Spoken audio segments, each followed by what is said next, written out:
अस्सलाम वालेकुम दोस्तों, मैं हूं आपका मेज़बान डीजे और आप देख रहे हैं डीजे न्यूज़ इन्फो चैनल। आज 6 अक्टूबर 2025 इटली यूरोप की जानिब से ताज़ा तरीन और इम्पोर्टेंट्स अपडेट आप लोगों की खिदमत में लेकर हाजिर हुए हैं और उम्मीद करते हैं कि आप सब लोग भी खैर खैरियत से होंगे। जितने भी भाइयों ने चैनल को सब्सक्राइब किया हुआ है उनका तहे दिल से शुक्रिया अदा करते हैं, और जो इस टाइम पर चैनल पर नए आए हैं उनसे यही गुजारिश है कि चैनल को लाजमी तौर पर सब्सक्राइब करें और साथ में दिए गए बेल के ऑप्शन को प्रेस करके ऑल करें, ताकि हमारी हर नई आने वाली वीडियो का नोटिफिकेशन आप लोगों तक सबसे पहले पहुंचता रहे। बढ़ते हैं, अपनी सबसे पहली अपडेट आप लोगों से शेयर करेंगे, जो कि इटली में जिन लोगों ने फिंगर दिए हुए हैं और कस्तूरे में अपनी परमैसो दी सजोरनों का वेट कर रहे हैं, और जब वो खुद से चेक करते हैं वेबसाइट पर तो ये रेड कलर का जो क्रॉस का साइन होता है उनको शो होता है। तो इसमें आप लोगों को हरगिज़ परेशानी या टेंशन लेने की हरगिज़ ज़रूरत नहीं है। इसमें 2 से 3 आप लोगों को बहुत ही अहम चीज़ें बताएंगे जो कि अक्सर लोगों को मालूम नहीं होती है, और लोग डर जाते हैं कि क्या हमारे परमैसो दी सजोरनों के अंदर कोई प्रॉब्लम तो नहीं है जिसकी वजह से ये साइन रेड कलर का शो हो रहा है। तो सबसे पहले तो पोस्ते में जब आप लोग किट जमा करवाते हैं तो आपके पास एक पोस्ते की स्लिप होती है जिसके ऊपर यूज़र नेम और पासवर्ड लिखा होता है। इसको आप लोग कहाँ पर चेक कर सकते हैं? तो आप लोग इमिग्रेशन की जो वेबसाइट है वहाँ पर लगा कर चेक करते हैं कि कोई भी डॉक्यूमेंट मिसिंग तो नहीं है। जब आपको अपॉइंटमेंट मिलती है, फिंगर देने जाते हैं, तो वहाँ पर जब आप लोगों ने फिंगर देने जाते हैं, दे दिए फिंगर, फाइल सबमिट हो गई, तो उसका क्या मतलब है कि आपका कोई भी डॉक्यूमेंट मिसिंग नहीं है। फिर भी आप लोग अपना यूज़र नेम और पासवर्ड लगा कर देख सकते हैं। तो जब आप लोगों ने फिंगर दे देने हैं कस्तूरे में, आपने उनसे कहना है कि मुझे अपडेट कोड भी दे दें। अगर स्लिप नहीं दे रहे तो उसके ऊपर ही लिख दें ताकि मैं वेबसाइट पर चेक कर सकूं।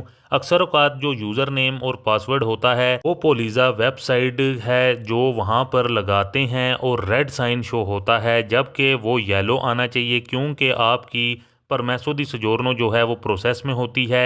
यानी कि जो येलो साइन होता है उसका मतलब है कि आपकी सजोरनो प्रोसेस में है। तो जब आप लोग वहाँ पर यूज़र नेम और पासवर्ड ही खाली लगाते हैं तो वो साइन तो रेड ही नज़र आना है। फ़र्ज़ करें कि आप लोग जाते हैं 3 से 4 माह के बाद, तो वो चेक करवाते हैं, आपकी स्लिप लेते हैं, तो उनके पास तो कोड होता है। तो वो जब चेक कर रहे हैं तो उनके पास कोड होता है, तो वो साइन जो होता है वो येलो ही होता है। तो वो आपको बता देंगे कि प्रोसेस में है। तो ये चीज़ें आप लोग खुद से भी देख सकते हैं। ज़रूरी यही है कि आप लोग उनसे कोड ले लें। तो अगर आप लोगों का क्विकली काम होना चाहिए एक प्रोसेस के मुताबिक, तो जहाँ पर आप लोग किट सबमिट करवा रहे हैं या फिर फिंगर देने जा रहे हैं जो कस्तूरा है, तो वहाँ पर जो लॉयर हैं आप उनको हायर कर लें, उसका एक लेटर साथ में लगा लें, ताकि अगर आपका कोई भी इशू हो तो आपके पास इंफॉर्मेशन तो आती रहे। तो ये 2 चीज़ें थी, जो मेन चीज़ थी वो यही है कि जब आप लोग फिंगर देने जाते हैं तो आप उनको कह दें कि मेहरबानी करके मुझे अपडेट कोड दे दें, ताकि मैं अपनी सजोरनो टाइम टू टाइम चेक कर सकूं कि इसका प्रोसेस कहां तक पहुंचा है। तो वो जो रेड साइन नहीं होता है वो येलो साइन ही होता है। आप लोगों के पास सिर्फ और सिर्फ यूज़र नेम और पासवर्ड होता है और कोड मौजूद नहीं होता है, जिसकी वजह से वहाँ पर वो रेड साइन शो हो रहा होता है। लेकिन जब भी आप लोग जाएं उनसे लाजमी तौर पर ये कोड ले लें। जब आप लोग फिर चेक करेंगे तो आप लोगों को वहाँ पर मुकम्मल तफसील आ जाएगी और वहाँ पर येलो साइन ही शो होगा। तो इस चीज़ का ख़ास तौर पर ख्याल रखा करें। उम्मीद करता हूँ कि आप लोगों को ठीक से इस हवाले से समझ आ गई होगी। मज़ीद अगर किसी भाई का कोई इससे मुतलिक सवाल हुआ तो वो ज़रूर कमेंट करके भी पूछ सकता है। इसके अलावा अपनी नेक्स्ट अपडेट आप लोगों के साथ शेयर करेंगे जो कि ड्राइविंग लाइसेंस पतेंते से मुतलिक है। इटली के अंदर मौजूद बहुत से लोग पुर्तगाल और पोलैंड के ड्राइविंग लाइसेंस लेकर इटली के अंदर ड्राइविंग करना चाह रहे हैं, क्योंकि काफ़ी सारे लोग इटली के अंदर ड्राइविंग लाइसेंस नहीं क्लियर कर पाते, क्योंकि उनका सिलेबस बहुत ज़्यादा होता है और लैंग्वेज भी इटालियन ही होती है। तो जो पाकिस्तानी लाइसेंस हैं, जब आप लोग रेजिडेंसा बनवाते हैं फ़र्स्ट टाइम यहाँ पर कार्ता दी अदेंतीता, तो उस पर आप लोग 1 साल जो कि इसकी परमिशन होती है आप लोग चला सकते हैं। और वो भी जो लाइसेंस है आप लोगों के पास पाकिस्तान का वो इंटरनेशनल होना चाहिए। और आपके पास एनओसी होनी चाहिए। तो काफ़ी लोग इस हवाले से कहते हैं कि आप लोग पुर्तगाल का लाइसेंस बनवा लें या फिर पोलैंड का। तो जी हाँ, ये बिल्कुल अवेलेबल है।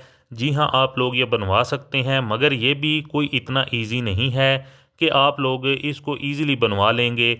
जो लोग यहाँ पर इटली में लीगल हैं, यानी कि जिनके पास यहाँ के डॉक्यूमेंट्स मौजूद हैं, 2 साल के, 5 साल के, फॉरएवर सोजोर्नो है, और जिनके पास 6 मंथ के हैं, उनमें काफ़ी डिफरेंस है। 6 मंथ वाले इजीली लीगली तरीके से ट्रैवल नहीं कर सकते हैं, तो इसके लिए आप लोगों को मुश्किलात का सामना होता है। तो जो लीगल हैं वो पुर्तगाल या फिर पोलैंड में अपना रेजिडेंस परमिट बनवा लेंगे, उसके बाद अपना लाइसेंस और साथ में एनओसी देंगे, और फिर आपका 3 से 4 माह के अंदर प्रोसेस कंप्लीट होगा। तो ये भी इतना इजी नहीं है। सबसे पहले तो आपको वहाँ पर अपना रेजिडेंस परमिट बनवाना पड़ता है, पोलैंड हो या फिर पुर्तगाल हो। आपको लीगली तरीके से ट्रैवल करना है, वहाँ पर रेजिडेंस परमिट बनवाना है। जिस तरह आप लोगों की यहाँ पर इटली में परमेसो दी सोजोर्नो होती है, चाहे आप लोग लीगल हैं या फिर इल्लीगल हैं।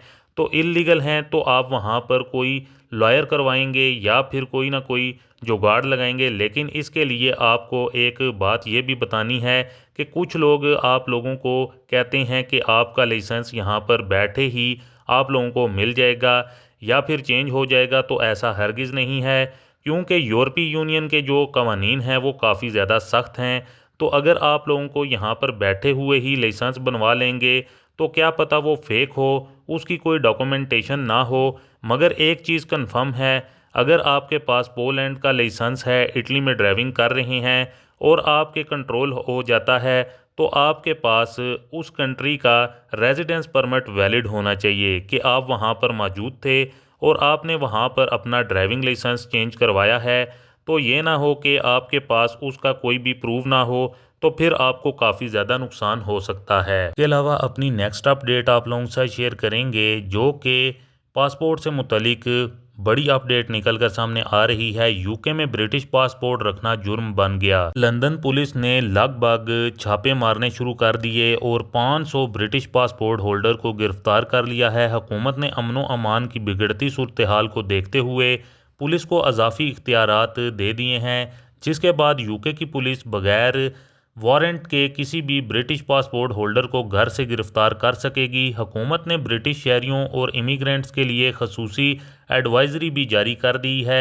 इंतहाई अहम तफसीलात आप लोगों को बताते चलें कि अमनो अमान की बिगड़ती हुई सूरत हाल को देखते हुए कानून नाफिज करने वाले अदारों की कमज़ोर होती गिरफ्त और पुलिस को दिए जाने वाले सहाफ़ी इख्तियारात पूरे सिस्टम को बदल कर रख दिया है। यूके की लंदन पुलिस ने गुज़िश्ता 24 घंटों में 500 लोगों को गिरफ्तार कर लिया है। जुर्म सिर्फ इतना है कि आज़ादी इजहार राय क्यों किया, जो कि प्रोटेस्ट जो कि बुनियादी राइट है बरतानिया में अफराद के लिए। लेकिन जैसा कि आप लोग जानते हैं कि आज से ठीक 2 रोज़ कबल मैनचेस्टर में यहूदियों की इबादत गाह पर एक हमला हुआ था, जिसके नतीजे में 3 अफराद हलाक जबकि 3 काफ़ी ज़्यादा ज़ख्मी बताए जा रहे हैं। तो इन सारे मामलात को देखते हुए जो कि इंग्लैंड के वज़ीर आज़म की जानिब से इस तरह के कवानीन नाफिज किए जा रहे हैं और ये कहा जा रहा है कि एहतजाज जो कि करना मुनासिब नहीं है, यानी कि इस तरह की अगर कोई कार्रवाई करता है तो उसको फौरी तौर पर अरेस्ट किया जाएगा। तो दोस्तों, ये थी कुछ ताज़ा तरीन और इम्पोर्टेंट्स अपडेट आप लोगों की खिदमत में, जो कि आप लोगों के साथ शेयर करना काफ़ी ज़्यादा ज़रूरी था। उम्मीद करते हैं कि आपको हमारी आज की ये ताज़ा तरीन और इम्पोर्टेंट अपडेट पसंद आई होगी। वीडियो को ज़्यादा से ज़्यादा लाइक और शेयर करें। मज़ीद मिलते हैं किसी और इम्पोर्टेंट अपडेट में, तब तक के लिए अपना ख्याल रखें और हमें दुआओं में याद रखें। अल्लाह हाफिज़।